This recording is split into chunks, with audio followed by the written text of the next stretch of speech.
Well, ladies and gentlemen, I thought I'd kick off the new year with introducing you with some of my latest acquisitions. This one in question is a circa 1939 Robbins Meyers overlapping bladed oscillating fan. This is in the 10-inch size. And of course, I've featured Westinghouse, I've featured General Electric, I've featured Emerson, but you don't hear too many, well, let me rephrase that. Not too many people shine a light towards another major manufacturer in, I guess you could say, fan making and motor making in history, the Ohio-based Robbins Meyers Corporation. And around this time, now, okay, so let's backtrack for a second. We've had the GE Quiet Blade, overlapping bladed oscillator and stationary models, which were produced beginning in 1931. That set everything off. And then we had the Westinghouse Power Air, most of them refer to them as the Darth Vader fan, colloquially, in the fan collecting world. And of course, Emerson, which many people regard as the finest fan manufacturer, came out with their overlapping bladed series fans in 1939. Well, this is the Robbins Meyers answer to the competition. And I must say, overall, I'm very impressed with the amount of airflow and just the overall performance that this fan gives. And now I purchased this for $60 back in October from a local fan collector that was actually at a regional fan meet that I was fortunate enough to have attended.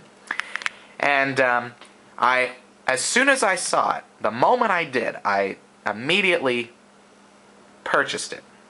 Went about purchasing it, because if you will see right here, this is a childhood book of mine. It's the Collector's Guide to Electric Fans by Mr. John M. Witt. He lives out in the Missouri area. As you can see, I always said to myself, I want to acquire all 4 of these. I still have 3 to go, but I have one of them down. I'm a quarter of the way there, ladies and gentlemen. So, and this is a very rare book. These go for about anywhere from $60. I've seen them as high as $85 on eBay.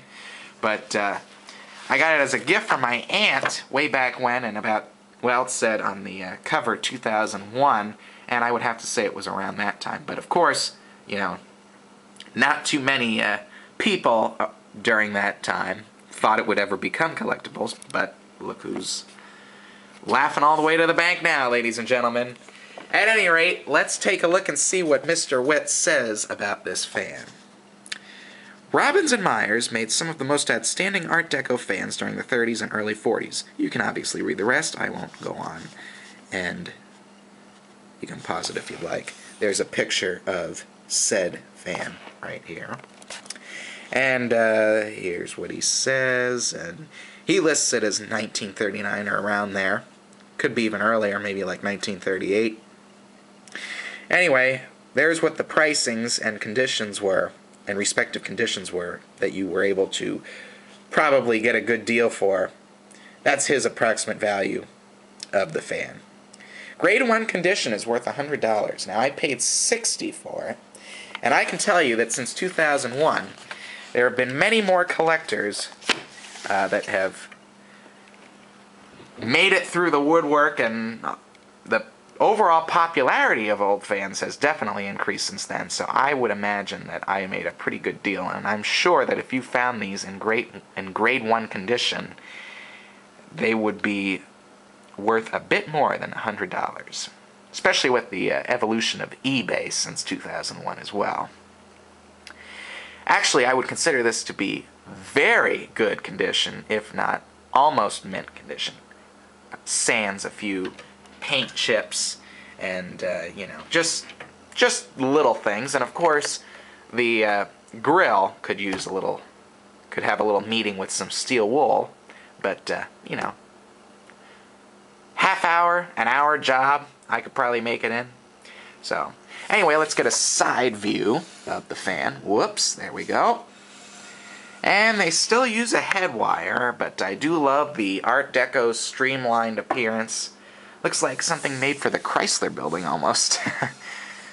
It is around that time frame. And a rear view. And it is operated with a single speed toggle switch located in the rear of the base. Alright, oh, little cobweb there. Alright, let's take a look. Bring her back over, and without further ado, let's turn her on, shall we?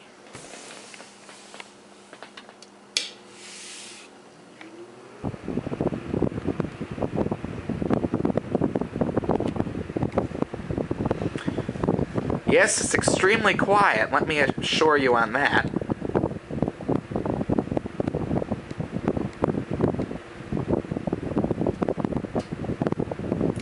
And now, ladies and gentlemen, I must, well, actually, let me tilt this over a little bit so you can hear me talk about this next part. Now, if I was fortunate enough to have lived in 1939 and have worked under the Robbins Meyers Fan Corporation, I would be the first to tell them that in the future, this would probably be a good candidate for an episode of What Were They Thinking? Because as you will see right now, the oscillating mechanism is so screwed up, look at that, ladies and gentlemen, that you have to have, it's not like a simple twist or just spin the little dial underneath it. No, they had to complicate things. You actually have to have an object inside of the slot up there in order to engage and disengage. So we are going to use a dime. That works fine. You could also use a flathead screwdriver if you have it around.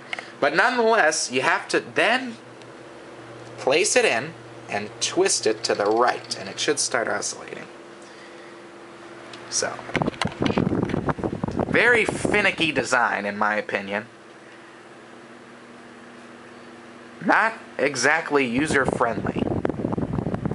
And I tried doing it with my hand. I will tell you, for those of you that don't own any Robbins and Meyers fans from this time period, I tried to do it with my hand, but to no avail. So you must have an independent object to use.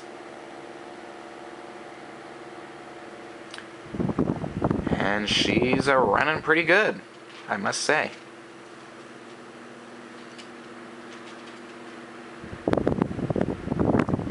So, alright, well, let's turn off the oscillator now. All you have to do is simply, there we go. Righty-tighty, lefty-loosey. And we'll move this back. I'm not going to get my fingers stuck in it, don't worry. And there's one final shot of it running. And we'll shut her off.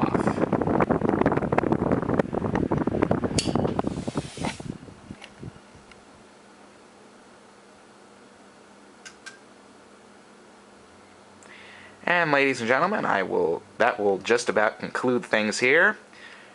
Make sure to comment, rate, and subscribe if you enjoyed the last 9 minutes and 14 seconds of viewing.